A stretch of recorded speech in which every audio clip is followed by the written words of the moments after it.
अच्छा ये बताओ, भगवान कितने होते हैं? कितने? मैया कितने भगवान होते हैं? पीछे वाली मैया, लाल मैया, ओ लाल मैया, ओ प्यारी मैया, जाते जाते ये तो बता जा, भगवान कितने होते हैं माँ? कितने? एक भगवान। अब जाओ टाटा।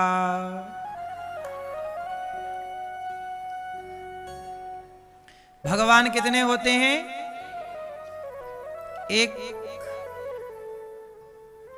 क्या नाम है उन एक का? भगवान श्रीमन। आपको एक चीज और समझनी होगी, हाथ कितने हैं आपके? दो। दाना हाथ उठाओ, उठाओ। कितना? ये कितने हाथ हैं? ये एक है। बोलो हाँ, एक हाथ है ये। लेकिन एक हाथ को ध्यान से देखना, एक हाथ में उंगलियां कितनी हैं? 5, अंगूठा सहित। कितनी हैं? ऐसे एक भगवान के 5 स्वरूप हैं, जिन्हें पंचदेव कहते हैं। अवतार हैं 24, पर स्वरूप हैं 5। अब 5 का जरा कहो तो मैं समझा दूं 2 मिनट में। ईश्वर एक है, पर वह एक 5 भागों में विभक्त है, जिन्हें सनातन में पंचदेव कहते हैं। क्या कहते हैं? चलो बताओ मैया। पंचदेव के बारे में सुना है आपने? पीली मैया,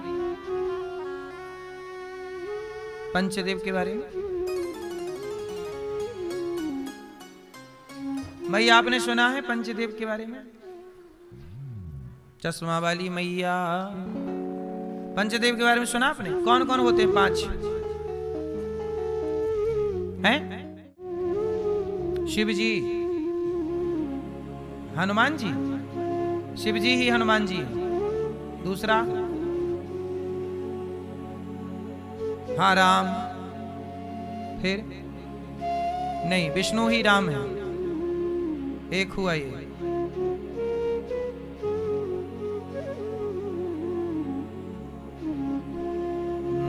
पंचदेव में कितने लोग आते हैं? कौन कौन आते हैं? गिनाओ हमें। पंचदेव में कौन? ये सनातन का मूल ज्ञान है, इसे जान लेना बहुत आवश्यक है। यदि इसे नहीं जानोगी तो आप बहुत कंफ्यूज हो जाओगे। मैंने एक दिन कल्प के बारे में बताया था आप लोगों को, कल्प कल्प का भेद वो क्लियर किया था। आज ये पंचदेव क्लियर कर लो। पंचदेव कौन कौन से होते हैं? पहले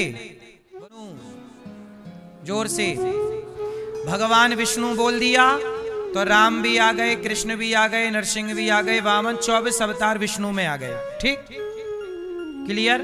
दूसरा शिव, शंकर जी। शिव कह दिया तो हनुमान जी भी आ गए, क्योंकि शिव ही हनुमान जी हैं।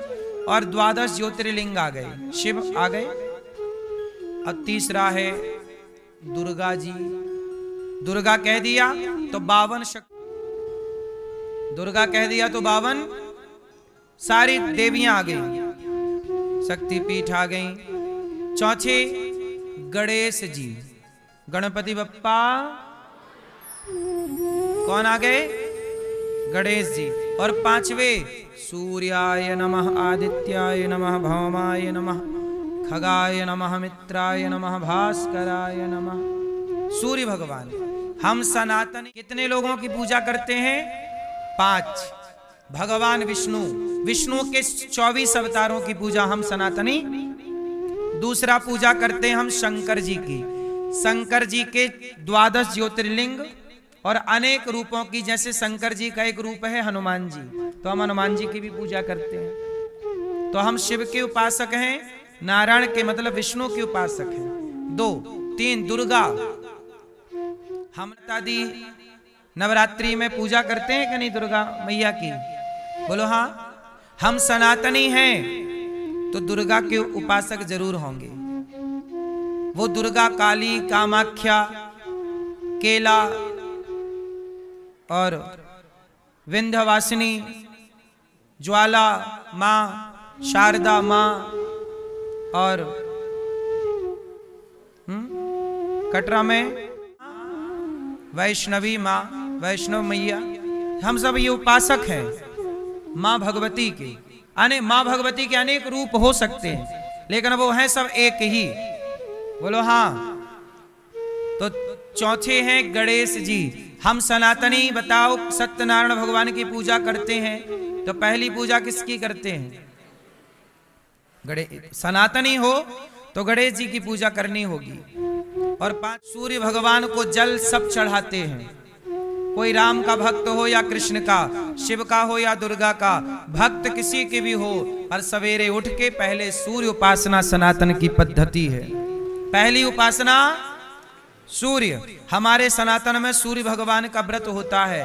बिहार और यूपी के बहुत सारी माताएं बहनें, अब तो पूरे भारत में लोग छठ पर्व मनाते हैं। होता है वह पर्व सूर्य भगवान के नाम ही होता है। छठ पर्व में किसकी पूजा होती है? उगते हुए, मध्य के और डूबते हुए सूर्य की पूजा होती है छठ पर्व में। भारत का सबसे बड़ा और सबसे कठिन व्रत छठ पर्व ही होता है। हाँ या ना? कोई आपसे पूछे कि सनातन धर्म का सबसे बड़ा और सबसे कठिन व्रत कौन सा है, कहते हैं कि छठ पर्व ही सबसे बड़ा और सबसे कठिन व्रत है। वैसे तो बहुत हैं, पर छठ पर्व मुख्य रूप से। तो ये छठ पर्व जो है ये कर्ण भी करते थे। छठ पर्व, कर्ण तो सूर्य पुत्र है ना, तो कर्ण भी छठ पर्व करते थे, छठ पूजा करते थे। तो कहने का तात्पर्य केवल इतना है मेरी माँ। कितने हो गए टोटल? 5 में आप किसी एक की पूजा करते हैं तो आप सही हैं। 5 में आपकी श्रद्धा है तो आप सही हैं, क्योंकि 5 नहीं है। मूल में हाथ एक है, उंगलियां 5 है, एक परमात्मा के ये इतने कार्य हैं। पंचदेव से वो कार्य करते हैं, इसलिए इन रूपों में जाने पहचाने जाते हैं।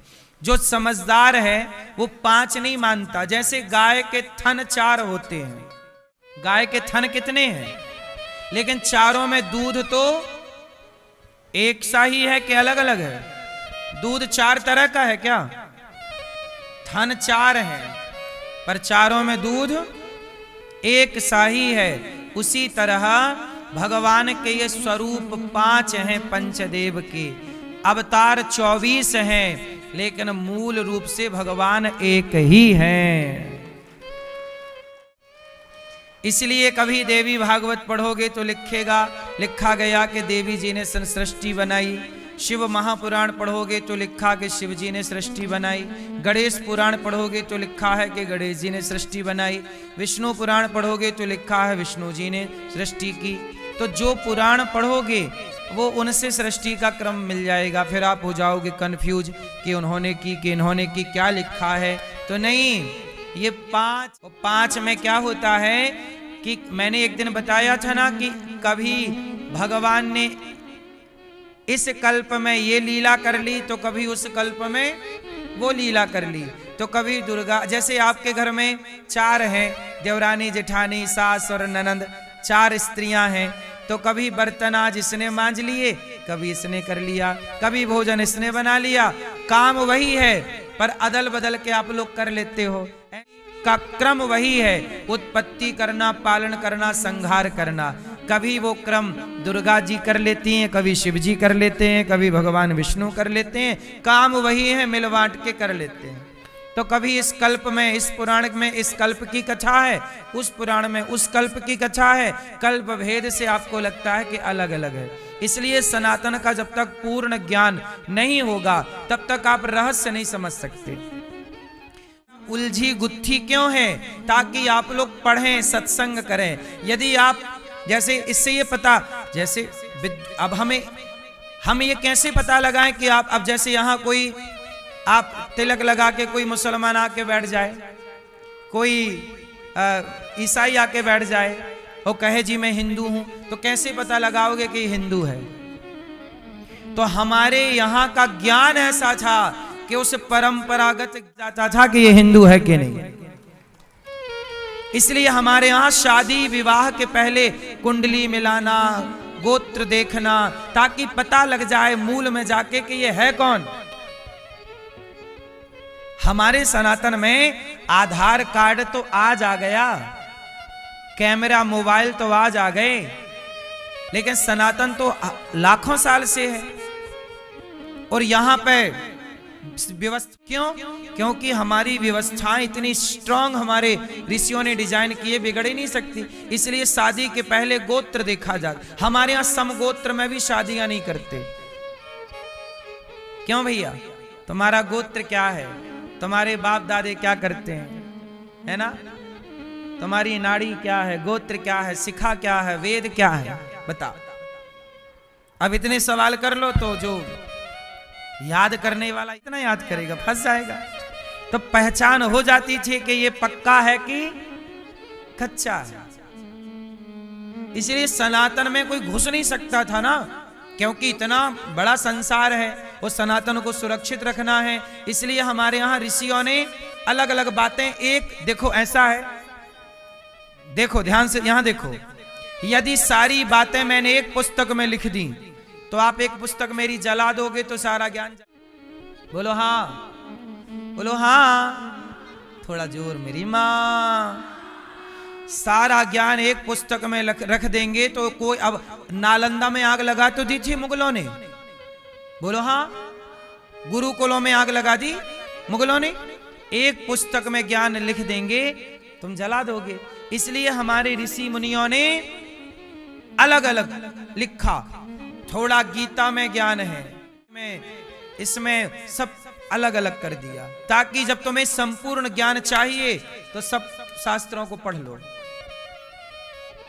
जब जोड़ दोगे तो क्लियर हो जाएगा, वरना ये अलग अलग, ताकि तुम चुराओ भी तो हमारा पूरा ना चुराओ। जैसे आप लोग धन, आप अपने जेब में ना पैसा एक ही जेब में रखते हो सारा, के थोड़ा थोड़ा सारे जेबों में डाल देते हो। समझदारी यही है कि थोड़ा सा पैसा पीछे के जेब में, थोड़ा एक जेब का चोरी हो तो दूसरे का तो, क्यों भैया? समझदारी। इसीलिए हमारे ऋषि मुनियों ने ऐसा प्लान किया कि कुछ ज्ञान इस पुराण में, कुछ ज्ञान उस पुराण में, कुछ ज्ञान उस पुराण में, कुछ ज्ञान उस पुराण में। तुम्हारे हाथ एक लगेगा, तुम एक जला दोगे, पर दूसरा हमारे पास जीवित रहेगा। और पहले के लोग, इसलिए पहले के लोग याद करते थे। इसलिए हमारे यहां एक वेद, दो वेद, कोई जो दो वेद पढ़े वो द्विवेदी, तीन वेद पढ़े त्रिवेदी, चार वेद पढ़े चतुर्वेदी।